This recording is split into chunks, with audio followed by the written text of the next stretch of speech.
Essa é mais uma área do conhecimento dentro da física, o magnetismo. Vocês estão vendo essa imagem? Essa imagem eu acho muito bonita. Ela está representando a aurora, ela está retratando a aurora boreal.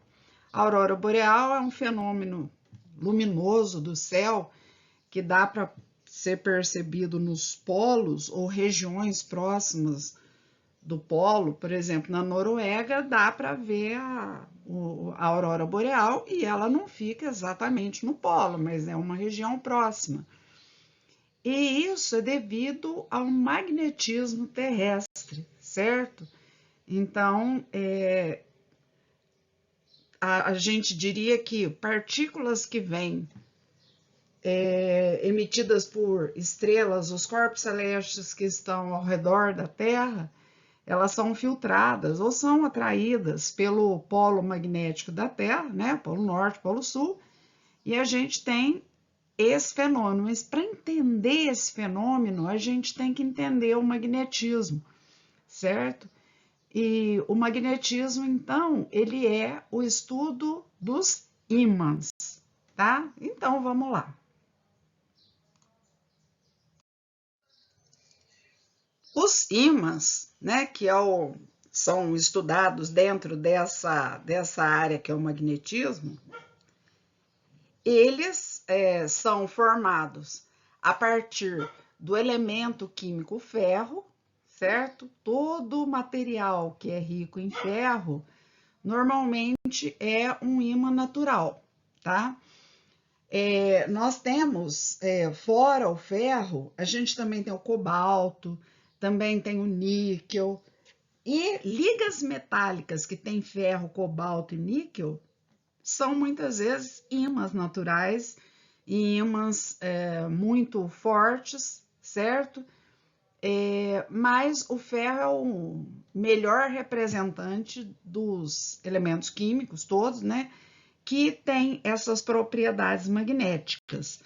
E aí vamos pensar o seguinte, olha, os ímãs eles têm larga aplicação na tecnologia moderna, em alto-falantes, tem esses equipamentos de ressonância magnética, a tarja dos cartões magnéticos. Hoje em dia, tudo quanto é coisa, a gente usa o cartão magnético, né? Então, essas aplicações do ímã fazem com que esse estudo seja muito importante, certo? Uma curiosidade, olha, eu num determinado momento falei com vocês, vou lembrar o seguinte: os elétrons, vocês sabem que giram em torno do núcleo do átomo. Então, vocês vão imaginar que isso daqui é o núcleo do átomo, né? Como ele tem prótons e nêutrons, os prótons dão característica positiva ao núcleo. Então, imagine que isso aqui é o núcleo de um átomo. E que os elétrons estão girando lá em volta desse núcleo. Então, imaginem que isso aqui é um desses elétrons.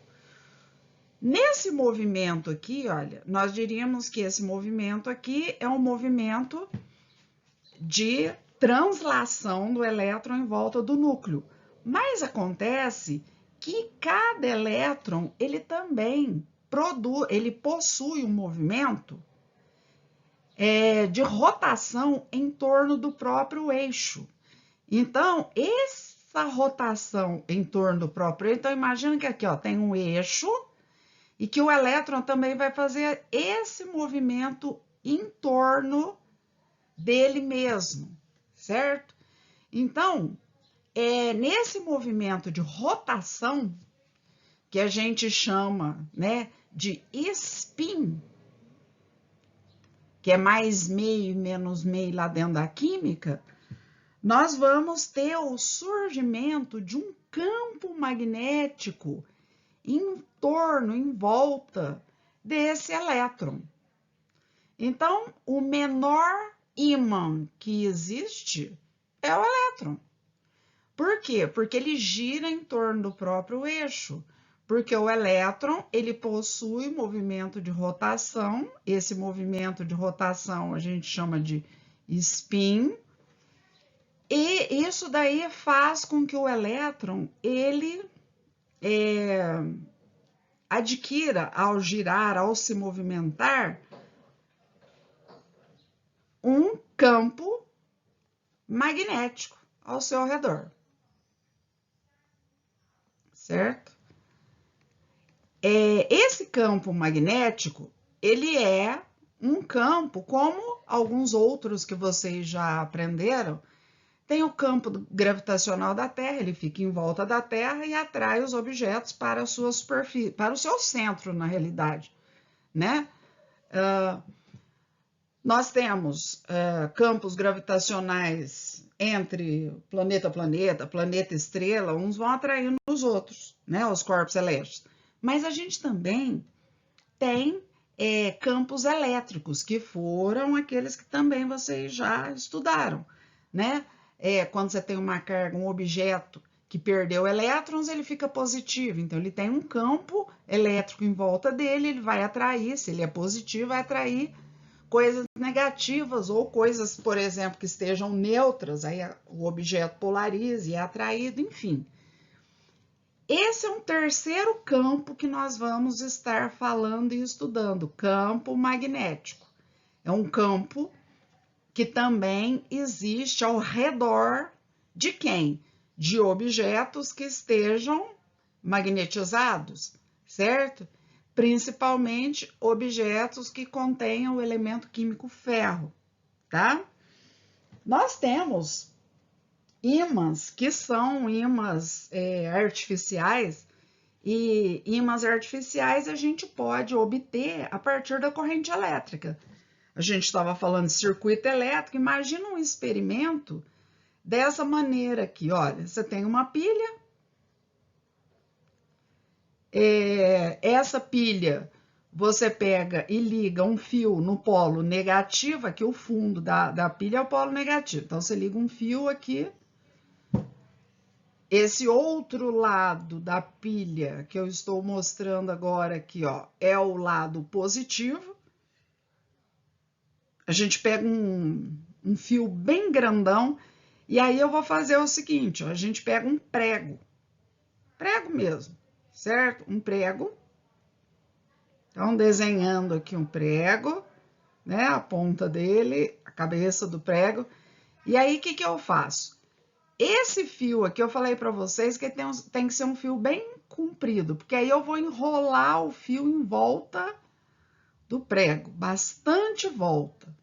E prendo o fio aqui, ó. Então, eu tô fechando o circuito e eu já prendi o fio, e esse fio, ele foi enrolado, cada voltinha dessa daqui, ó, é chamado de espira. Então, a gente vai produzir muitas espiras, a gente vai dar uma volta, duas, três, quatro, o fio bem apertadinho em volta do prego. O que vai acontecer? Esse prego aqui, ele vai funcionar como se fosse um núcleo magnético. E a corrente elétrica passando, vocês já aprenderam que a corrente, né? Esse daqui é o sentido convencional da corrente elétrica, saindo do polo positivo. A corrente, como esse circuito está fechado, ela vai percorrer todo esse fio, vai passar nesse fio enroladinho aqui, e esse conjunto aqui do prego com as espiras do fio em volta dele, né, vão fazer com que esse conjunto aí se comporte como um ímã. Então, se eu pegar esse conjunto aí, ó, esses fiozinhos enrolados nesse prego aí, e eu aproximar, por exemplo, de limalha de ferro, limalha de ferro é ferrinho raspado, a pessoa consegue isso lá na serralheria. Então, vai ter lá no chão, na serralheria, um monte dessas sujeirinhas de metal, né? E aí, o que acontece? Essa estrutura aí, ó, esse prego com essas espiras, vai atrair esses pedacinhos de metal, certo? E isso daí, ele é um ímã artificial. Artificial. E é interessante, já que eu já estou comentando, a gente notar o seguinte: se eu desligar o fio, quebrar, acontecer alguma coisa, desligar, esse prego aí, ele por algum tempo, ele ainda vai manter as suas propriedades. Isso daí é uma coisa que a gente chama, deixa eu já usar a palavra correta, esterese. Esterese é a capacidade que os materiais têm de guardar propriedades magnéticas durante algum tempo, certo? Então, se a gente, por exemplo, guardar algum tipo de, deixa eu ver, alfinete, junto com um ímã de geladeira. Esse alfinete, ele vai adquirir propriedades magnéticas. Aí depois você guarda ele separado. Durante algum tempo, ele ainda vai funcionar como um ímã. Se ele funciona como um ímã durante mais tempo, ele tem uma esterese maior. Se funciona menos tempo, tem uma esterese menor. Então, esterese seria o tempo que o material tem guardando propriedades magnéticas, certo? É isso daí para a gente começar. Então, lembrando, o menor ímã que existe são os elétrons, porque eles giram em torno deles mesmos, tá? E vamos em frente. Então, continuando, olha, os ímãs naturais, eles são formados de uma substância chamada, de um minério chamado magnetita. Então, a magnetita forma os ímãs naturais. Todo ímã, ele possui polos, certo? Então, quando a gente está falando de eletricidade, tem o positivo e o negativo. Quando a gente está falando de ímã, ele não tem nada de positivo e negativo. Ímã, ele tem polo norte e polo sul. E se eu quebrar um ímã no meio, os novos ímãs que vão formar, quebrei aquele ímã ali, ó, da esquerda no meio. De novo, ele forma norte-sul. E ele forma novamente norte-sul. E se eu quebrar esse daqui no meio, olha lá o que acontece, ó. De novo, ele forma norte-sul. A parte de baixo também forma norte-sul e vai formando de novo, ó. Essa parte aqui, ó, forma novo ímã norte-sul e o outro de novo norte-sul. Isso aqui é uma propriedade que se chama inseparabilidade, ó a propriedade,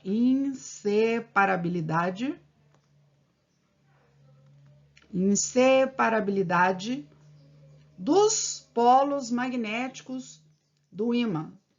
Você pode ir quebrando, quebrando, quebrando, até você chegar aonde? Até você chegar lá no elétron, certo? Então, você nunca vai conseguir separar o norte e o sul, certo? Se eu pensar lá, por exemplo, no elétron, o elétron, pensem, quando ele gira em volta dele, ó, ele vai estar nessa parte que eu estou representando, ele está indo da esquerda para a direita. Mas, como é um giro, para completar o giro, a parte de trás dele, ó, ele está indo da esquerda para da direita para a esquerda, ó. Aqui, ó, da esquerda para a direita pelo lado da frente. Para completar o giro, lá a parte de trás é da direita para a esquerda. Então, nós temos uma coisa que complementa a outra, por isso nós não podemos separar o norte e o sul. Os polos de um ímã, toda vez que eu tiver um ímã, ele vai ter esses dois polos, não tem jeito de ter um só, certo? Por mais fino que seja o ímã, por menor que ele seja, sempre ele vai ter o norte e vai ter o sul, tá? E aí, continuando, a gente tem aquelas propriedades, né? Que se eu tiver dois ímãs e aproximar esses dois ímãs, eu tenho aqui norte-sul, norte-sul, e aí eu aproximo esse lado sul desse lado norte, o que vai haver? Atração. Se eu inverter atração, sempre que eu tiver norte com sul, vai haver atração. Agora, se eu colocar os ímãs dessa forma aqui, sul, norte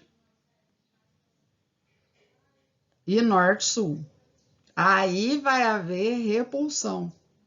E é uma repulsão tão forte que se a gente pega dois ímãs e um é capaz de empurrar o outro, e empurra mesmo. Até se você tivesse um lugar meio inclinado assim, ele empurra, certo? Então a repulsão ela acontece para polos iguais. Norte-norte pode ser sul-sul também, olha. Se eu tivesse esse desenho aqui, ó, eu tenho o sul, esse aqui é um ímã, né? E esse aqui é o outro ímã. Olha lá, ó.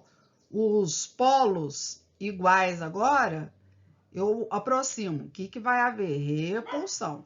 Tanto nesse caso quanto nesse caso vai haver repulsão, certo? E neste caso aqui vai haver atração. Bom, o que mais? Tem uma outra característica interessante.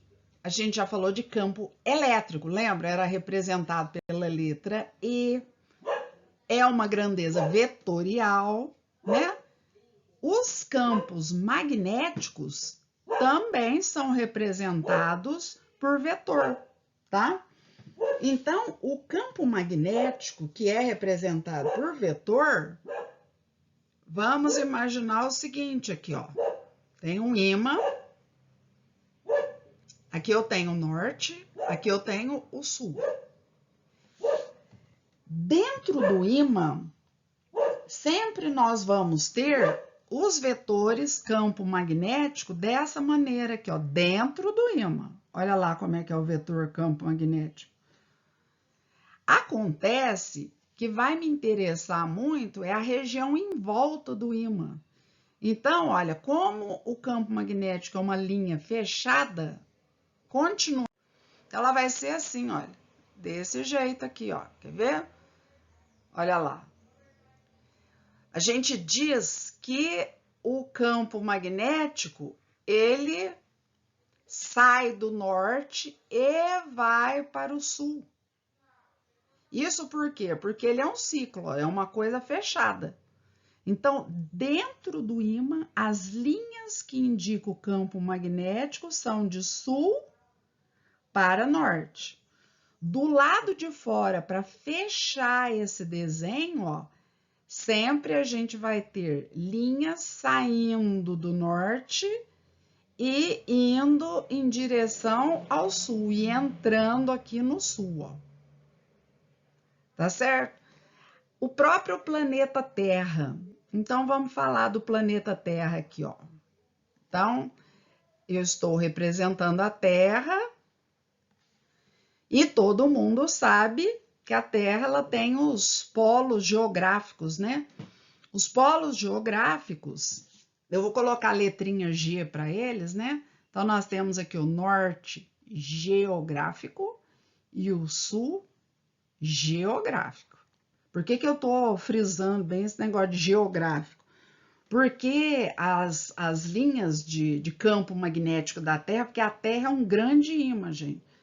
Elas saem do sul e entram aqui no norte. Você falou, Eliana, mas você não falou que tem que ser assim, ó, saindo do norte? Sim, porque o sul geográfico da Terra corresponde ao norte magnético da Terra. Olha que legal. Então, quer dizer que aqui, ó, nós vamos ter linhas de campo saindo daqui de baixo da Terra e indo lá para cima, ó. O norte geográfico da Terra, né, o Polo Norte lá do Papai Noel, corresponde, gente, ao sul magnético da Terra. Então, é como se o nosso planeta, né, ele fosse um grande, e ele é um grande ímã, isso porque o núcleo dele, lembra no experimento anterior que eu falei que você pode enrolar um fio em volta do prego e o prego vai ser o núcleo? Então, olha o núcleo da Terra, ele é constituído de ferro e níquel. Vocês já devem ter aprendido isso em geografia. Ferro e níquel no estado pastoso, no interior da Terra, certo? E esse material, né, a crosta terrestre, girando em torno desse material pastoso rico em níquel e ferro, e isso faz com que a Terra tenha características magnéticas. E aí, olha só, a parte de cima desse ímã que eu acabei de desenhar aqui, ó, a parte de cima, ela vai ser um polo sul. E a parte de baixo, um polo norte. Então, as características magnéticas são invertidas em relação às geográficas, certo? O norte geográfico corresponde ao sul magnético. E o sul magnético corresponde ao norte geográfico. Então, as linhas de campo da Terra, certo? O campo magnético da Terra, ele é representado assim, ó, com linhas saindo da parte de baixo e indo para a parte de cima. Eu falo que é igual um chafariz. É só lembrar disso que vocês não vão se esquecer. Olha, essas linhas que contornam a Terra, lá, ó, elas vão de baixo para cima, ó, tanto de um lado quanto do outro, ó lá, ó, desse jeito aqui, certo? Bom, falado isso, é a introdução, é o começo, tá? Que eu estava falando de campo magnético. Eu queria lembrar algumas coisinhas com vocês. Vamos lá para a lâmina seguinte, para o slide seguinte, só para eu terminar.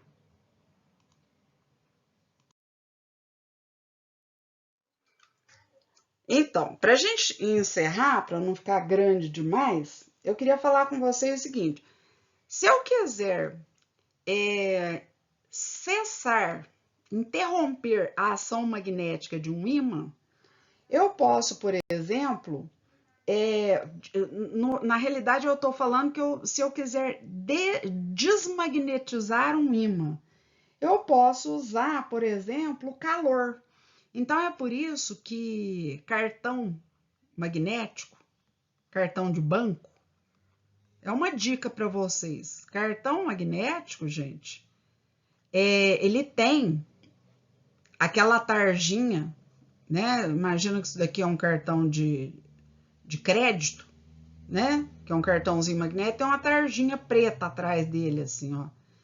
Se você largar isso no sol dentro do carro, que dá uns 70, 80 graus quando tá muito quente, dentro do carro, o que vai acontecer? Vai interromper essa ação magnética, ou seja, vai desmagnetizar. Por quê? Quando eu disse a vocês que os elétrons, eles são pequenos ímãs, para que o ferro tenha essa propriedade magnética, todos os elétrons, eles têm que estar com seus spins alinhados, ou seja, o giro dos elétrons tem que ser todo alinhado, organizado. Lembra que a corrente elétrica era um movimento organizado de elétrons? Agora, para a gente ter a ação magnética, é o giro ordenado dos elétrons. Se cada um começar a girar para um lado diferente, a ação magnética é interrompida. Então, calor pode desmagnetizar ímãs, certo? Ação mecânica, eu posso bater um ímã, eu pego um ímã e bato, ou deixo cair, certo? Então, a queda, o movimento, a ação mecânica. Então, o movimento, para não ficar muito grande a palavra, movimento também pode destruir a ação magnética. Um outro ímã também pode desmagnetizar. Então, um ímã desmagnetiza o outro. Então, seria assim, se você usar um ímã de geladeira, guardar junto com cartão de banco, esse cartão magnético aqui, tchau, já era. Todo o código vai ficar desorganizado, desorientado, não vai funcionar mais. Então, o ímã, ele desorganiza outro ímã, certo? São maneiras da gente interferir nas propriedades magnéticas dos ímãs. E mais uma curiosidadezinha última que eu queria falar com vocês. Quem estudou pela primeira vez essas propriedades dos ímãs foi Oersted. O Oersted, quando ele estudou os ímãs, ele dizia o seguinte, peraí só um minutinho para eu não escrever toda vez eu tá lá, Oersted. Ele fez uma observação muito interessante que é a seguinte, e isso foi por acaso. Muitas vezes na ciência, muitas coisas são por acaso. Imagina a seguinte situação, você tem lá uma pilha e você pega e liga um fio, mas imaginem que a gente tem uma lâmpada também aqui, né? Senão vai ter um curto-circuito nisso aqui, mas não vou desenhar a lâmpada, não. Eu fecho esse circuito aqui. Não, então, imagina que é um fio bem grosso, que tem resistência, então não tem curto-circuito, não. Se eu tiver uma bússola ela tem lá uma agulha magnética, né? Essa agulha magnética, ela sempre aponta norte-sul. O que o Oersted observou? Ele observou o seguinte, que se eu aproximar uma bússola de um fio por onde está passando corrente elétrica, porque aqui eu tenho polo positivo, negativo, aqui logicamente vai estar passando corrente elétrica. Se a pilha ainda estiver carregadinha, né? Então eu tenho corrente elétrica. Imagina que eu peguei essa bússola aqui e pus aqui perto. Olha só o que acontece. Eu vou representar também essa agulha só por uma linha, para ficar mais fácil. Na hora que eu chego à bússola aqui, ó, eu posso pôr ela por baixo ou por cima desse fio. Olha o que acontece com a agulha, ó. Vou desenhar de novo na parte de cima aqui, ó. Ó a bússola. Olha a agulha, o que acontece? Olha a agulha. A agulha é essa grossa que eu tô desenhando. Vou desenhar a bússola à esquerda aqui, ó. Olha o que acontece com a agulha. Vocês estão percebendo o que eu estou desenhando aqui? Eu estou desenhando uma agulha que ficou o quê? Perpendicular ao fio. E o Oersted fez essa observação. Então, ele desligava e ligava esse fio. Na hora que desligava, a bússola ficava marcando norte-sul. Quando ele ligava o fio, a agulha ficava perpendicular à corrente elétrica. Aí ele percebeu, ele sacou uma coisa interessante. Todo fio elétrico, quando ele é percorrido pela corrente elétrica, ele cria um campo magnético em volta dele. Então, olha lá, um fio percorrido pela corrente elétrica, em volta desse fio, nós vamos ter um campo magnético, certo? E o campo magnético, gente, é representado pela letra B, tá? Então, isso aqui, quando vocês virem a letra B, isso vai estar representando o campo magnético, certo? E é isso que eu queria, né, falar com vocês, tá? Tem muito mais coisas, fórmula, etc, né? Mas é essa a introdução do magnetismo, tá bom? É isso.